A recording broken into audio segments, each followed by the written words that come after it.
Tribuners Badan Pelaksana Otoritas Labuan Bajo Flores atau BPOLBF akan segera menggelar event besar di Labuan Bajo, Nusa Tenggara Timur, yakni berupa Festival Maritim Labuan Bajo 2022 atau disebut juga Labuan Bajo Maritim Festival.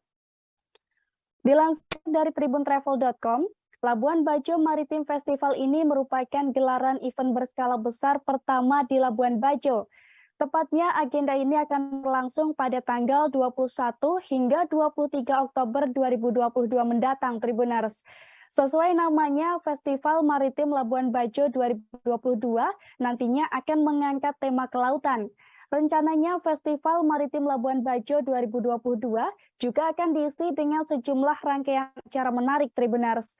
Mulai dari penanaman koral, kegiatan bersih-bersih sampah di area pesisir, bazar kemaritiman hingga kegiatan sunset. Selain itu, gelaran ini juga akan menghadirkan pertunjukan musik dan talk show sambil menikmati secangkir kopi khas Flores. Diketahui melalui Instagram resminya, BPOLBF mengatakan kehadiran Festival Maritim Labuan Bajo merupakan tindak lanjut dari Lomba Ideaton Event Floratama.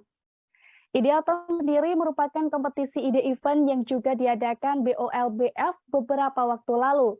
Bertajuk It's Time for Labuan Bajo, Ideaton event Pak Floratama diikuti oleh masyarakat dan juga komunitas setempat. Tujuannya untuk pemulihan sektor pariwisata berbasis event dengan mengaktifasi potensi ekosistem pelaku industri event lokal. Dari kompetisi tersebut kemudian lahirlah sejumlah pemenang dan gagasan ide yang akan didapuk sebagai event di Labuan Bajo. BPOLBF menambahkan bahwa Festival Maritim Labuan Bajo 2022 memang sengaja digelar untuk masyarakat setempat dan para wisatawan. Hal itu bertujuan agar seluruh masyarakat Indonesia dapat merasakan dan mendalami Labuan Bajo sebagai destinasi maritim.